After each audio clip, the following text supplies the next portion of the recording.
प्यारे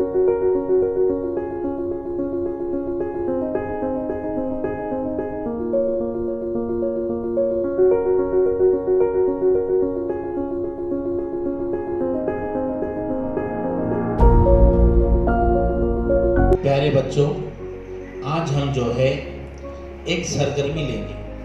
वो सरगर्मी जो है बहुत ही आसान है। सरगर्मी यूँ है कि आपको जो है अपना खुद का नाम बताना है। क्या करना है? जोर से। किसका? हाँ, अपना खुद का नाम बताना है। जैसे मेरा नाम अब्दुल मोहसिन है।